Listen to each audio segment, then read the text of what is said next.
Mike, I guess the big news of the week or Monday was NCAA clarifies compensation rules, but it's crackdown likely. Sounds like they're kind of going after collectives, or some of the news that's been breaking about using NIL for recruiting inducements. What are your thoughts? And can the NCAA do this in light of this, or are the lawsuits going to fly? Well, just saying this doesn't cause any reason for a lawsuit. Making this announcement doesn't put anybody's collective out of business. But I think what it does is it forces the people who are running the collectives to adhere to a more established line. If you're going to be involved in these collectives, you have to be very circumspect, not necessarily about the business of the collective. That's another matter we'll talk about. But in terms of the recruitment of players who are available out of high school, or especially through the transfer portal, you have to be more careful. I mean, the announcement of the NIL deal in relation to Nigel Pack at Miami probably wasn't the best approach. It would have been much better, and probably in the future will happen this way, that a Nigel Pack will choose Miami, and then a subsequent announcement will come out about involvement in an NIL deal. The optics of the Nigel Pack situation bothered a lot of people in college athletics. The optics of some other potential transfers have bothered people in the business based on the concept of tampering.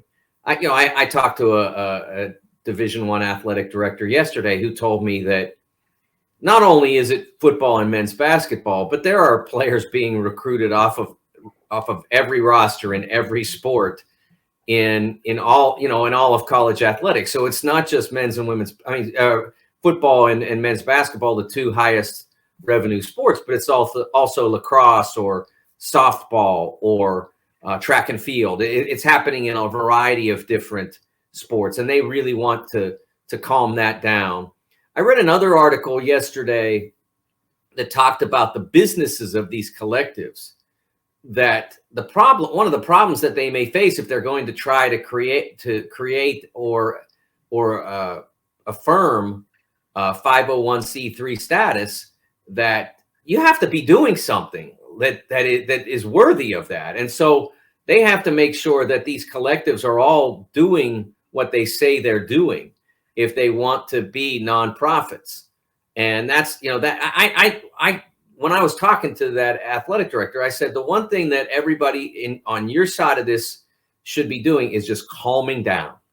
Just calm, just chill out, because some of this will take care of itself.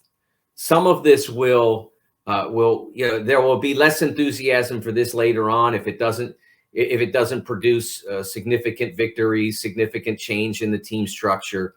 A lot of this will calm down. This is our first foray into this, where you have basically NIL with very few rules and transfers with no year in residence.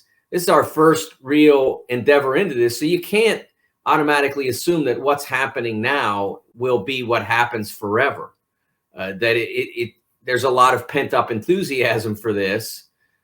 Some from those who had been doing business under the table that can now put it into the light, and others from, we can try to help good old State U. Like, great, let's do it. And then eventually, when good old State U is the same good old State U, only you're down a few $1,000s, and maybe you're not quite as enthusiastic about giving that money because it didn't result in any material change. So I think that it's an overreaction to assume that everything that is going on now will be how things are done into perpetuity, even if there are no rule changes or law changes. I think there is the potential for congressional action. And that's the only place where this can materially change from a from a rule standpoint. It's the only place. The NCAA can do what it did yesterday with its clarification, et cetera. That's not going to have a material impact on what's actually happening. It's just going to have a cosmetic impact on what's happening. The only thing that can materially affect the way business is done now is a congressional bill that says this is okay, this is not, this is how it's going to work from now on. And that what people don't always think about. In the past, when you violated NCAA rules, only in the rarest exceptions, and I'm talking about somebody who was not involved, if someone not involved in the NCAA, not an athlete, not a coach, not an administrator, but an outside person like a booster, the impact on you was very minimal. You might get dissociated, so there's a little bit of embarrassment, and you can't go to a game. But most of the repercussions weren't extreme. But if the federal government puts in guidelines for what is and isn't okay in the NIL world, you violate, then you're violating a federal law. You sure you want to take them on? So that would be the best case for the security of college athletics as we've, in more or less as we've known them. It's one thing to be suspended. It's another thing to go to Leavenworth. NCAA enforcement staff was directed to look for possible violations that might have occurred before May 9th, 2022, but pursue only those actions that are clearly or contrary to published interim policy, including the most severe violations of recruiting rules or payment for athletic performance. Does Nigel Pack, does that situation at Miami cross the line, you think, or do you think they'll go after that situation, or no? Or I think ultimately no. I don't remember the gentleman's name who runs the Life Wallet company. Ruiz, yeah. He said, "I'm an attorney. We're good. I know what I was doing, and I knew what I was doing." And so I suspect that when that gets to the end of it, that you'll find that he did follow procedures properly, and that Miami and Mr. Ruiz will not be in any sort of jeopardy. What can they do is my question. What line can they even draw? You mean the Congress? Well, yeah. I mean, what can be ruled as out of bounds as far as, I don't think you can't set a limit on the amount of money. No. It will have to be. It will have to be, if the government were to get involved, I would suspect that the first priority, rule number one, will be name, image, and likeness means name, image, and likeness. And that is, if you're going to, first of all, anything that you do as a business, which in the past, a lot of cases, the NCAA clamped down on, but anything you do as a personal business, YouTube stuff, Instagram stuff, T-shirts, gear that has your name on it, that sort of thing. Maybe you even can do a deal with the school so that you could sell like good old State U jerseys with your name on it, or have the logo of the state, that sort of thing. I mean, that might be allowed.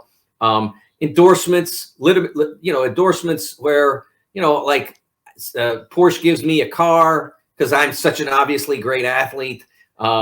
And then I do, maybe some appearances at their dealership, or some TV ads, or whatever they might want. Those sorts of things that'd be rule number one. And then I think rule number two, to simplify this as much as possible, would be no payment for your performance. So you can't pay an athlete to come to your school because they're a great quarterback or a great point guard or a great lacrosse player or whatever. You can't do that through these, this collective concept, which appears, at least in appearance in a lot of cases, is used as a recruiting inducement. That will be something that I think that would be, the NCAA and the conferences would lobby for that to be out of bounds. They're totally cool, I think, at this point. Although, they could have set these rules a long time ago if they were totally cool 5, 6, 7, especially 8 years ago when the O'Bannon case came. If they were cool with all that, then we'd be in a much different place today. I mean, lots of athletes would have gotten paid for how they, for their name, image, and likeness, for the brands they built up. Zion Williamson being by far the most obvious example. Zion, on his brand appeal, would have made multiple millions of dollars during his freshman year at Duke, based on how quickly he became a superstar. He would have made a lot of money. But unfortunately, the NCAA and its membership were much too reluctant to enter this world. And as a result, the rules were written for them. And then eventually, a lot of the states even abandoned those because other states didn't have rules. So the NCAA said, we can't police any of it. And it's just because it seems like that is already kind of set with the NCAA. You're not supposed to do certain things with the NIL, but they're doing them anyway.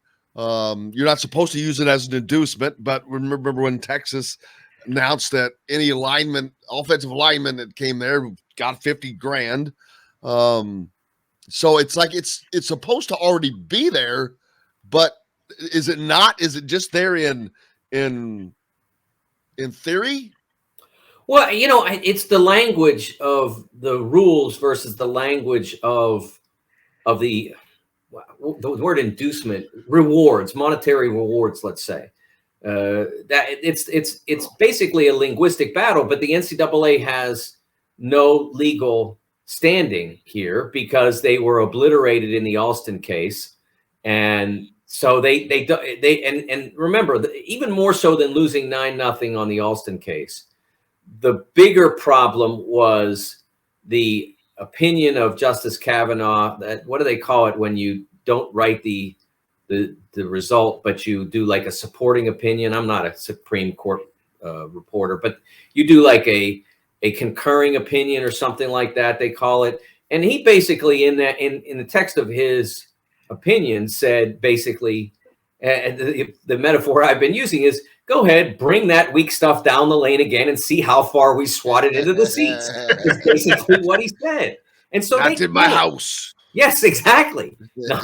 So they can't come back with, okay, now we're policing name, image, and likeness. Let's go. Because as soon as they put too firm a clamp on this, they're going to wind up back in court again, and they're going to lose again.